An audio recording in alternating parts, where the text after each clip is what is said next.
です。昨日の大統領令署名と、リップルの訴訟終結ファンダに比べたら落ち着いてますけど、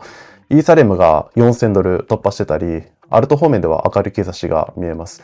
ただ若干ネガティブなファンダも出てるんで、そこもしっかり取り上げて、できるだけフラットに見ていきたいと思います。本日の主なラインナップはこちらになってます。それでは本日もポジネガファンダチャートなどまとめてみていきたいと思います。ビットコインは現在$116,600あたり推移しています。発表された指標の方では、米指標は大きなものなくてですね、カナダの雇用統計がありました。結果は予想以下でカナダドル安要因となっています。また先日から話題になってた日本の関税問題に関しても、また米国と最終調整に入っているということで、こちらは若干円高要素になるのかなと思います。あと、ロシアとウクライナの停戦の動きはリスクオン要因になるのかなと思いますね。ドル円は 147.7 円台、米株指数は上昇、ゴールドはほぼ現状維持と、リスクオン傾向となっています。あと個別株の方では、関連株は全体的に調整傾向になってますね。ファンダ出てるものもほとんどがマイナスになってます。コインベースもマイナス 0.08%、あとブロックもマイナス 4.50%、あとはテラウルフ、コアサイエンティフィック、こちら若干プラスですけど、どちらもプラス 1% ほどですね。コアサイエンティフィックはずっと前から買収されるだの、されないだので、展開がないですね。ただ、アルトのトレジャリ陣は、アルトが強い影響もあってか、全体的にプラス推移になっています。あと、日本のトレジャリ陣も昨日プラスで終えましたね。メタプラネットも1000円回帰してますし、あと、ホッタマルショも213円と、また続伸してます。どちらもビットコインのトレジャリなんで、現在のビットコインが停滞して、アルトが強くなったフェーズで、どういう動きをするのか気になるところですね。来週以降も勢いを保てるのか注目です。あと ETF 関連では、ハーバード大学が第2四半期の 13F 資産報告でブラックロックの IBIT を$1.17 億相当保有を報告したのが話題になっています。Google の親会社アルファベットの株式よりもドル建てで多く保有しているというところも注目されてますね。昨日の ETF は現時点ではプラス 0.13 億ドル相当、週間では現時点ではまだマイナスですね。香港はゼロとなっています。ビットコインの先物の方では OI は全体でマイナス 1.62%、797億ドル相当。オーダーブックの状況としては、上は11万7800、下は11万5800あたりから目立ってますけど、一番目立ってるのは12万4400あたり目立ってますね。今後の指標としては、8月9日に中国の PPI、CPI、8月11日が日本市場の休場日、8月12日にオーストラリアの中銀政策金利、AILO 失業率、米 CPI などが控えています。ビットコインは昨日のトランプ大統領署名ファンだから、結局上抜けできずに11万7000ドルの攻防となっています。1時間足では本日中にですね、転換点を迎える形なんで、上抜けできれば11万9000、下抜けすれば11万4000のサポートが視野に入るような展開ですけど、大統領令の期待が終わったこと、あと OI がしぼみ気味なところを見ると、現在ではまた若干下が優勢になっている印象があります。ただ先ほどのオーダーブックででっかいのが出るとね、そっちに寄る傾向があるんで、中長期では、もしかしたら12万ドル超えが視野に入ってるのかなと思いますね。指標としては、需要指標は12日の米 CPI くらいで、あと日本市場も連休に入るんで、先ほどのロシアとウクライナとか、あとは関税動向とか、マクロの動向が焦点になりそうな気もします。時間足の転換点は本日の17時くらいがちょうど交わるところなんで、短期的な方向性にはなりますけど、そのあたりの時間帯にもどのように動くのか注目ですね。今年もアジア最大級のグローバルカンファレンス WebX の季節がやってまいりました。いつもこのチャンネルで取り上げている世界の著名人、また日本の豪華ゲスト、堀江貴文さん、テスタさんなど出演予定となっています。概要欄のリンクからディスカウントコードを入れてチケットをお求めいただくと、割引価格からさらに 20% オフでチケットを購入できますので、気になった方はぜひチェックしてみてください。そしてイーサーですね。イーサーの価格が現在4010ドル、BTC だっては 0.034。先物の方では OI は全体でプラス 5.67%、543億ドル相当。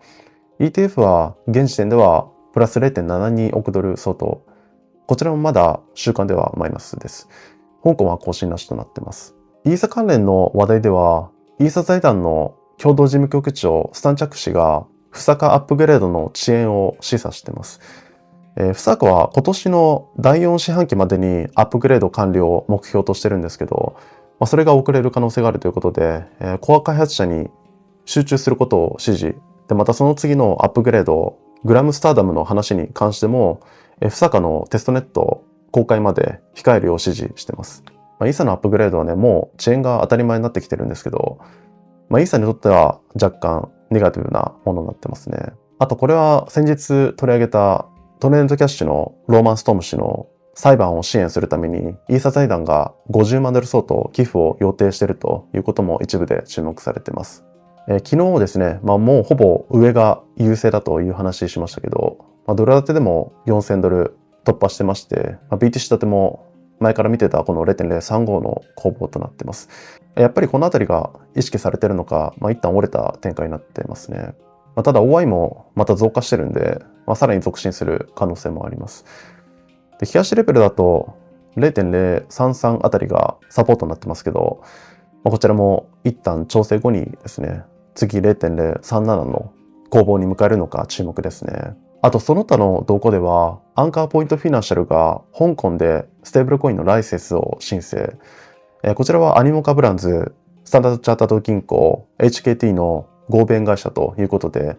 大手が香港のステーブル市場に参入するということで注目されています。あとはバイナンスがスペインとラテンアメリカの銀行 BBVA と提携。こちらは BBVA が顧客資金を米国債で保管するための提携ということで、ハッキングリスクの軽減、セキュリティ向上のための動きと見られています。あとアルト方面では、リップルの訴訟終結からですね、XRP-ETF の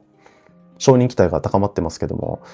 ブラックロックの広報担当者の声明では、現時点ではブラックロックは XRP またはソル ETF を申請する予定はないと声明が出されています。現在の SEC の体制が変わってからですね、そのアルト ETF の承認の期待も高まってますけど、ゲンスラーがいた旧 SEC 時代はですね、そのビットコイン ETF、イーサ ETF もブラックロックが申請したから承認あるだろうみたいなね、そういう言われ方もしていた時代もあったんで、ブラックロックが動いてないという部分だけ見ると、懸念材料にはなりますね。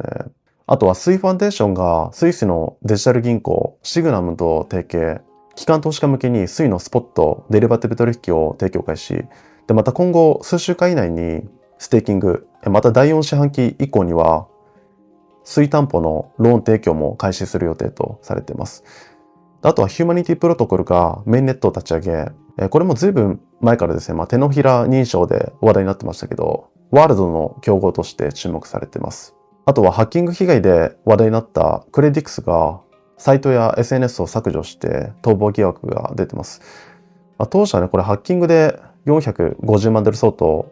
流出したと見られてましたけど、そもそもそこも怪しくなってますね。あとはドッグビューハットのモデル、アチが着用してたピンクの帽子が 6.8BTC 約80万ドル相当で落札となってます。落札者はソラナのミームコインローンチパッド、バッグスの創設者、フィン、本体の NFT の430万ドルよりも安いということで、ピックアップされてますけど、80万ドルなんでね、十分な金額ですよね。